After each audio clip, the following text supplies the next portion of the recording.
What's going on, everyone? Ronan here, and welcome back to the channel. We got a lot of stuff to cover today, but before we get into today's episode of What If Ash Won the Hoenn League, I'm gonna need you guys to take a look at this analytical stat bar right here. You guys already know the drill. Hit the like button, hit the subscribe button, turn on notifications, and don't forget to drop a like to feel the algorithm. But with all that being said and everything taken care of, let's get into What If Ash Won the Hoenn League, Part 6. I hope you enjoy.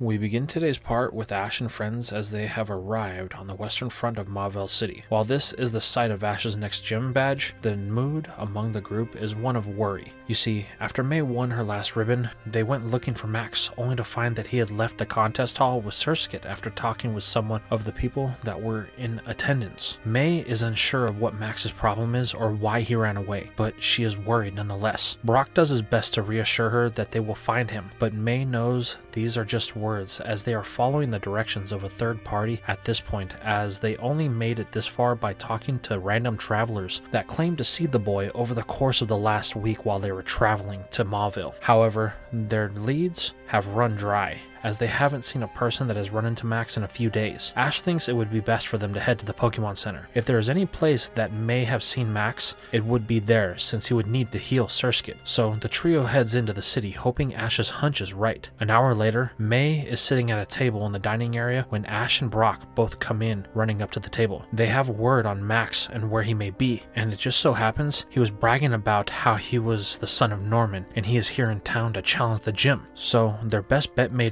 actually be to head there. May hopes they are right for Max's sake, as there is no telling what kind of trouble he may have gotten into. So, with the idea of where to go now set in their heads, they head out for this destination. It doesn't take long for the gym to come into view from the center, and wouldn't you know it, outside, there with his back to them, stands Max in what looks like a Pokemon battle, but the person he's battling is one that causes Ash to develop a slight headache, as it's none other than Morrison. The trio arrives with May yelling Max's name, causing him to break focus as Surskit takes a battle-ending blow from Growlithe. Max yells that they messed him up. He and Surskit were about to beat this hack of a trainer Morrison, but this is interrupted by May as she begins to yell at the boy for taking off like that. What was he thinking? He could have been seriously hurt. Max tells her that she wouldn't understand. No one would. So he's going his own way with his Pokemon Surskit. May won't take it from him. May doesn't understand where Max is coming from on this, but instead of trying to understand the boy, she simply grabs his hand and begins dragging him back to the Pokemon Center. Realizing that this is a sibling squabble that needs some more time and more mature oversight, Brock tells Ash that he's going to go with them to make sure things don't get out of hand before running off in pursuit. This leaves Ash and Morrison. Morrison is excited to see Ash, challenging him to a battle right away in front of the gym. Ash wasn't really planning on any other battles besides the gym today, but Morrison won't take no for an answer, as he is trying to get stronger so he can finally beat this gym.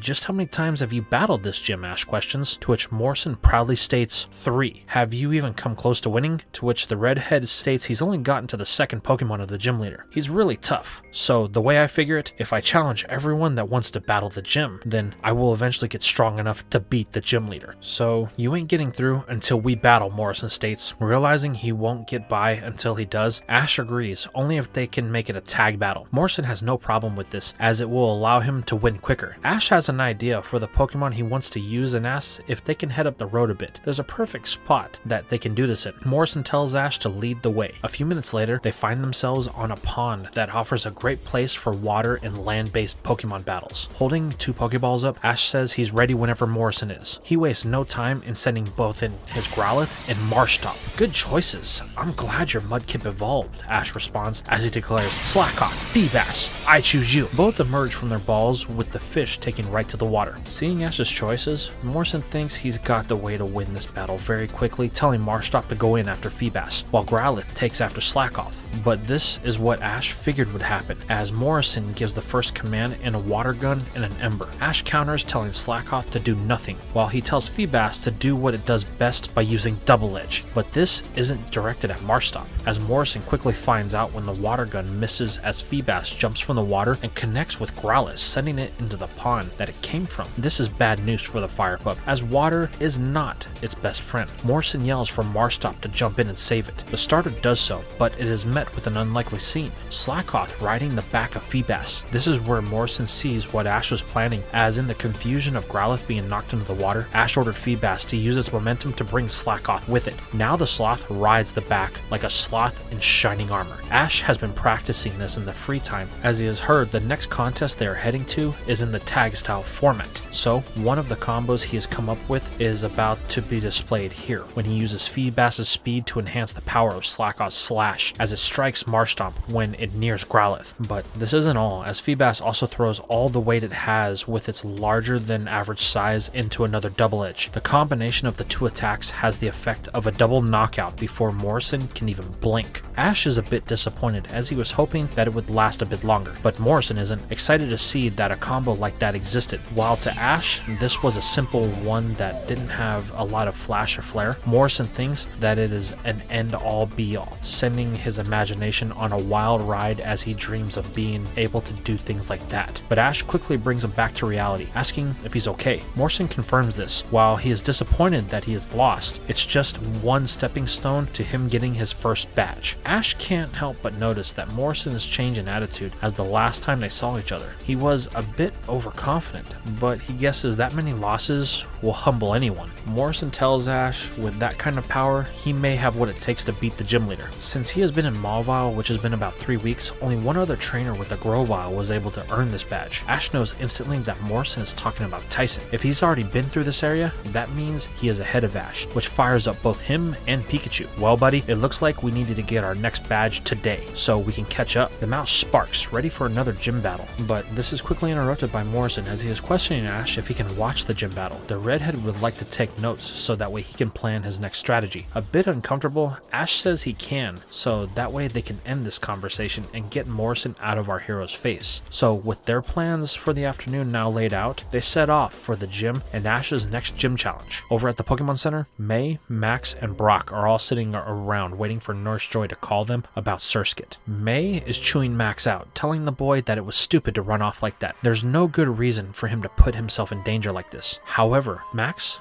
doesn't do anything to help this situation, only repeating the same thing to May. She wouldn't understand. The fact that he keeps repeating this causes May to let out an angry growl that forces Brock to step in. He tells her that she should go for a walk and cool off. He will sit with Max so the boy doesn't run off again. May takes the walk that Brock suggested. A little while later, she finds herself outside of the center with Torchic and Beautifly. May figured that she would practice some contest moves to get her frustrations out. It's here that she notices a boy hanging up a phone from a conversation with his dad. Looking at the device, May has an idea, so she approaches the phone and begins to dial a number. Back with Ash, he and Morrison stand outside the Mauville gym ready for his challenge. The boy readies to enter, only for a loud bellow of laughter to ring out from behind the two. That causes both of them to jump slightly from being startled. Turning, they are met with a plump old man that seems to radiate a love for life. Well, Morrison, have you returned for another rematch? The man asks. It's here Ash questions who this guy is, to which Morrison answers, the gym leader. He's really strong. Smiling, Ash steps forward telling the old man his name, and he is here to challenge for a gym badge. Well, I like your vigor, son. My name is Watson, and I'll gladly accept your challenge. So what do you say we head inside? Ash's excitement takes over, running into the gym, leaving the two behind. Watson laughs once more. You've brought me someone with great energy. With a gleam in his eye, Watson smiles, thinking this is going to be a good day. Following our hero inside, Watson tells Ash that he's excited to battle someone with his same level of energy. Ash comments that Watson is very energetic for his age. Well, you are only as old as you feel, and I never feel a day over 10 years old. Well, I hope the battle will reflect this, Ash says. So when can we get started? With another bellow from his belly, Watson chuckles, saying it will happen now. The stipulation will be a 3-on-3. Ash will be allowed substitutions, while Watson will not. The battle will be over when one side has no Pokemon left. Ready for his newest badge, Ash holds a ball in his hand. Watson chuckles once more, meeting the boy's excitement with the same motion as they both throw their balls at the same time. Voltorb, go! Mawile, I choose you! The two combatants take their positions on the field. Voltorb's entrance is typical, with a spark and a spin to complement the electric type. However, Mawile is a bit more elegant, as it begins to slightly curtsy, almost like it's pandering to an audience. Ash recognizes this motion as the same from when they were in their last contest. However, Ash pushes this off for the time being, as the battle is about to start. So Ash calls for a bite. Mawile stops the theatrics attacks and darts down the field looking to lock its massive jaw around the sphere. However, Watson is cooking up something crazy in that brain of his, calling for a sonic boom. Doing so, the electric type spins at a high rate of speed, causing Mawile's mouth to wave in the gust. This causes the bite to miss the target, and Mawile ends up taking a bit of damage as it is pushed back. However,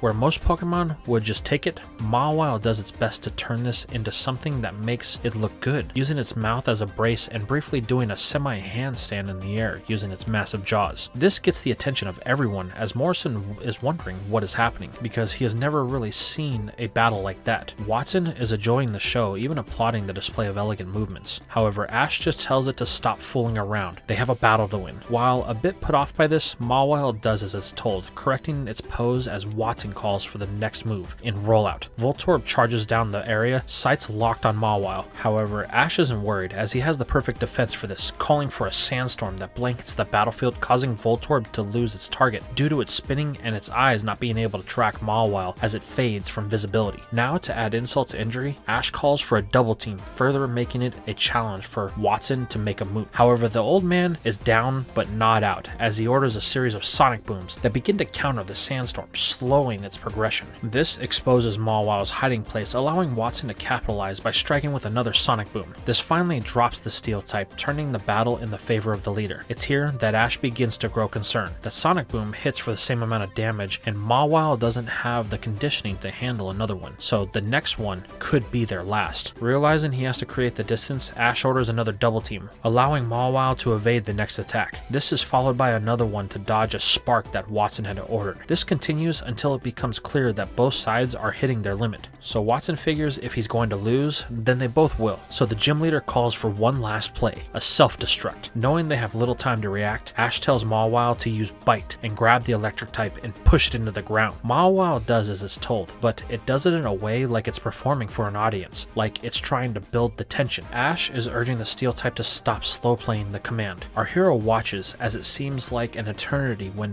Voltorb reaches critical mass and the explosion goes off. A dust cloud envelops the area, leaving everyone uncertain of the actual outcome. Once things settle, Mawile is left standing, but just barely, while Voltorb has spirals in its eyes, giving the first win to Ash. While relieved that they won, Ash tells Mawile that the delay was unnecessary and it could have been really hurt because of it. However, the steel type seems unconcerned with Ash's protest, as it takes a bow to Watson as if to say thank you for allowing it to perform. Unsure about what to do, Ash recalls it for the time being. You have some interesting Pokemon, the leader says. Your battle style and the way your Pokemon move is like art in motion. Yeah, I guess, Ash says, unsure on how to really respond. But this is quickly changed when Watson makes his next choice, sending him Magneton. Wanting a little bit more stability, Ash chooses to go with Old Reliable, turning to Pikachu and asking if it's ready. The mouse is always ready to test itself against another electric type, so it doesn't hesitate to jump in, signaling the start of the second battle. Ash wastes no time getting things going with a quick attack. Pikachu demonstrates its superior speed, bolting down the battlefield. However, Watson stays calm, giving no orders. He just lets Magneton take the attack, knowing its steel typing will resist the normal type attack. Ash is feeling confident at this point, as Watson can't keep up with Pikachu's speed, but this is where the old man reveals that he never intended to, as the moment Pikachu connects, a simple order of supersonic is given. Magneton begins to vibrate so intensely that the frequency causes Pikachu to become disoriented as it falls to the ground, staggering around confused. Calling to his starter, Ash tries his best to get through. However, the mouse is unable to differentiate his orders from the voices that it's hearing in its own head, causing it to charge headfirst into the gym wall. This is met with a follow-up from Watson as Magneton hits the mouse with a thunderbolt, causing a decent amount of damage. Morrison tells Ash that he needs to recall Pikachu, but Ash shows a little bit of his 10-year-old self here by choosing to be stubborn and keeping in the mouse. He states that Pikachu can do this, and he believes in it. Now, use Iron Tail. The mouse can hear Ash calling to it, but can't separate him from the echoes in its head. This causes it to use Iron Tail, but something comes into play as Pikachu's tail glows with the steel energy. Suddenly, the mouse is pulled into Magneton with a metal thud that echoes throughout the gym. While this causes damage to both Pokemon, the sound is enough to snap Pikachu out of its confusion. Unfortunately though, it's been on the receiving end of this battle, so Ash and the mouse have a lot of ground to make up. This grit that Ash is showing is inspiring to both Morrison and Watson, with the leader even commenting on the duo, saying this is the reason that he loves battling young people. They always show such vitality of life. That will to never give up is important to make it far in anything you pursue. Well, Watson, we'll show you just how far we're going. Pikachu, use Thunder. Sparking attacking from all points of its little body,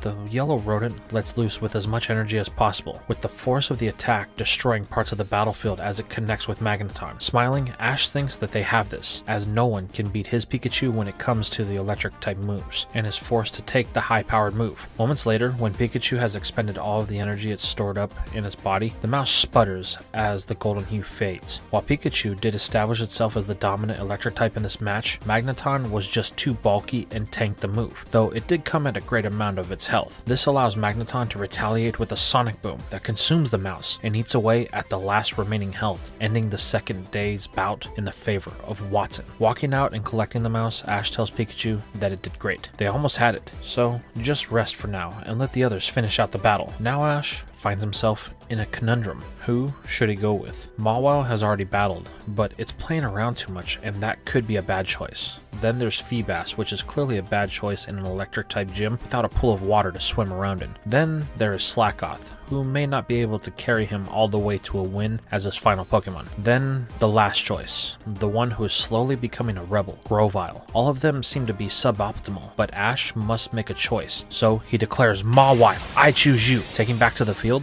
the Steel type enters with another pose, signifying that it's ready for another elegant exchange. Ash tells Mawile that they need to be careful, as Magneton is very defensive. So begins a Steel type showdown with Watson calling for a Thunderbolt. However, Ash counters this with a Sandstorm. While this won't cause any chip damage to their opponent, it will help mask the attacks of Magneton, or so Ash thinks. It's here a metal thud can be heard as Ash tries to see into the Sandstorm. This is when he gets the shock of the battle, when he can see the outline of Mawile and Magneton as an electric glow peers through the sand veil and Mawile falls limp due to the electricity that is coursing through it. The battle is then called as Ash recalls the Steel type, questioning why Sandstorm didn't work, with confusion plastered across his face. This is where another bellow from Watson grabs his attention, and the leader explains that Magneton's ability is Magnet Pull. Basically, it prevents any Steel type attacks or Pokemon from running away. This is when Ash clues in. Pikachu's Iron Tail, Magnet Pull, was the reason it collided during the confusion, and Mawile is, well, self-explanatory. This leaves Ash with just one choice left, while Watson laughs, full of excitement. Back over with Max and Brock, the two have been talking, and Brock is beginning to understand Max's position on the situation. You always need to know all sides of the argument, which is something Brock learned while dealing with his younger siblings back in the days of him being a gym leader. This is where he tells the boy while Max has a valid fear. He needs to understand that he broke May's trust not once, but twice, when he not only caught a Pokemon without talking to her first, but then ran off, leaving May with no clue of where he was and if he was safe or not. This scenario is Max's own worst enemy, as every action was one of selfishness. Now he wants May to trust him, which is asking a lot based upon all of his recent actions. This is when May comes back into the Pokemon Center with a look of frustration on her face. However, she is not alone, as two people neither Brock nor Max were expecting are standing with her, their mother and father. As they approach the table that Max and Brock sit at, a wave of terror washes over the boy's spine. It is at this moment he finally understands how bad he messed up. Max instantly freezes, knowing that he may be facing the wrath of the ages. However, the interaction is the exact opposite, as Caroline is happy to see her little boy. Mom, Dad, Max inquires with a bit of shakiness to his voice. Oh, we were in town for the day as an anniversary getaway since your dad has been so busy at the gym lately. Norman seconds this, saying he's had a lot of challenges as of late, and he wanted to get away and spend some time with their mother. He then states that he's glad to see them both. It looks like they've grown a lot in the short amount of time since Max left. Norman then asks the question that Max has been dreading. Has he been giving any trouble to May? Silence befalls the group for a moment, leaving Max to mentally squirm, but May finally answers with a simple nope, he's been on his best behavior. This shocks both Max and Brock, who says nothing as Norman has moved the topic on to Ash and his whereabouts. This is where Brock introduces himself, stating that Ash is currently at the Mauville gym. If everything goes right, then he will have earned his third badge by the end of the day.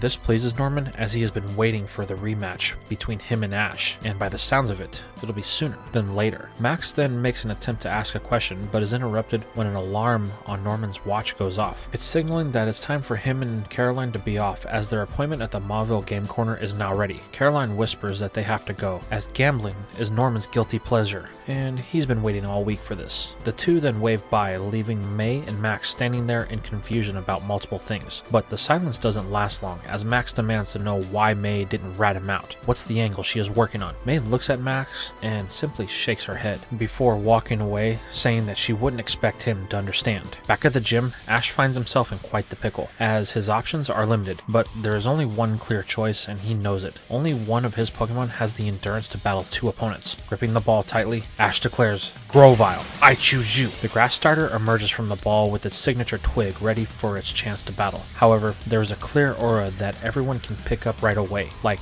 there is a tension between Ash and this Pokemon, but this is something that Ash chooses to ignore, as he tells Grovyle that it is their last chance for victory, so they will have to work together. The wood gecko simply stares down Magneton, awaiting for the start of the battle. Fortunately, it won't have to wait long, as the flag is waved. This time, Watson wastes no time on getting things started, calling for a Thunder Wave. Knowing he needs to keep Grovyle away from any status conditions, Ash calls for a Rock Tomb to raise and block it. Grovyle follows through. However, it adds more power to the move that creates not only a shield, but an aggressive attack, as the stones begin to spike up from the ground, striking Magneton, causing it to wobble on its axis. Seeing this, Ash realizes that there is an opening that has been created, so he calls for a Fury Cutter. Watson knows his window is closing, so he does the only thing he can do, calling for a Sonic Boom in hopes of causing any damage. However, Grovyle's speed is far superior to the Steel type, as is the Bug move, demonstrating its ability to strike down its opponent even when there is at a type of disadvantage. As the Bug Blade strikes across Magneton, Watson can do nothing but hear the clang as it hits the ground in defeat. This brings the score to 1 each, as the leader recalls the Steel type. Watson lets out another bellow of laughter, telling Ash that this has been a real treat. He can't remember the last time he has had this much fun in battle. Ash tells Watson he feels the same way, but he won't be leaving here without a gym badge. Watson laughs deeper, telling Ash he likes the enthusiasm, but he won't be walking away with one that easily. It's here that Watson reveals his final and most powerful Pokemon, as the call for Manectric rings throughout the building. The living Thunderbolt glides onto the battlefield, staring down its newest opponent. It is at this moment that the mood in the gym changes. Both Manectric and Grovyle share the same intensity. They are alphas and aim to prove that they are better than each other. With the wave of the flag, both open this battle with a quick attack. The two throw their bodies at each other with as much power that can be mustered. Both appear to be even, only for the real reason this exchange took place to be revealed, as both begin to glow in an energy of their typing. Watson orders a Shockwave. However, Ash won't let this get through, ordering a Rock Tomb once again. However, Grovyle has a different idea, choosing to take the attack so it can latch on to Manectric. This shows just how much endurance the grass type has, as the electric type attack seems to have little effect. Grovyle is determined to make a statement here, as he begins to use Absorb, siphoning off the health of its opponent. This heals the damage Grovyle took. Watson realizes what's happening and orders his Mon to use a bite in order to break the hold. It takes several attempts on the arms of the wood gecko before Ash orders the grass type to break its hold. Reluctantly, Grovyle does so, shooting a glare at his trainer. While Watson is a bit peeved about what happened, this is still a battle, and he aims to win, so he's going to need to increase the damage output of Manectric. It's in this, he orders a charge. Manectric begins to glow as it pulls in any electricity in the surrounding area. While Ash knows they have an opening, the move that Grovyle just pulled makes him a bit uneasy, but this is a battle, so he orders a Fury Cutter, telling his wood gecko not to deviate from the command. Grovyle sneers at this order, but charges its blades and moves with a quickness to get into the personal space of Manectric. But again, Grovyle has its own plans, as Watson orders a Shockwave. The grass type uses its blade on one arm to direct the electricity into the ground, while using its other arm to latch on to the electric type once more. It then begins to use Absorb and siphons off more of its health, draining its opponent of any type of life energy it has left. Both trainers watch the exchange until the electric type attack fades and Grovyle grabs on with its other arm. Then the draining of the health begins to intensify until the Absorb grows brighter. In this instant, Ash understands what is happening, as Grovyle's Absorb has evolved into the next stage, Mega Drain. However, Grovyle isn't stopping. Even as Manectric falls, clearly unresponsive from this exchange, it refuses to break contact. Ash yells at it, ordering the grass type to stop, but something has come over it, a rage that causes it to focus only on the battle at hand. Realizing it won't stop, Ash tackles Grovyle, finally breaking the hold. This causes Grovyle to finally snap back to reality. Grovyle, "What's wrong with you?" Ash yells, but the grass type just ignores Ash, seemingly satisfied at the results of the battle. Ash chooses to recall his mom before something else happens. This is where Watson approaches with a dynamo badge for our hero, but Ash asks if he really deserves it. The way he won the battle wasn't a way he could be proud of. However, Watson just laughs. Yeah, the way we lost isn't one of his proudest moments, but a loss is a loss. Ash won, so the badge is his. Ash reluctantly takes it and thanks the leader. Then Morrison approaches Ash, asking if he's okay. Yeah, our hero responds. He just knows that Grovyle is going to need work, but he won't give up on it. That's his job as a Pokemon trainer. Morrison takes this outlook as a lesson for himself. He's got training to do, and there's a certain steel snake that he's been scared to work with. Now we fade back to the Pokemon Center as Ash is showing off his badge. While he's happy that he's almost halfway through the gyms of the Hoenn region, Ash has a growing concern about the powerhouse of his team, Grovyle, voicing his concerns to Brock. The two begin to talk as Max is still trying to figure out the angle that May is working as she comes back to the Pokemon Center. Max stays silent as she is ignoring him, only to converse with Brock and Ash about their next destination. Brock mentions that there isn't a contest for a while, but there is a gym in Fortree City. Brock then recommends that the group head north. There's a circus that could be a great way for the group to let off some steam that has been building over the last couple of weeks. And this is where we are going to leave things for now. So tell me your thoughts about this part. What is the issue that May and Max are having, and will they be able to resolve it? How about Ash's gym battle with Watson? Did you find it entertaining? And what about these issues with Grovyle and the wedge that is developing between it and Ash? Will this circus help in any of these lingering issues, or are the problems only going to grow from here? Let me know in the comments down below.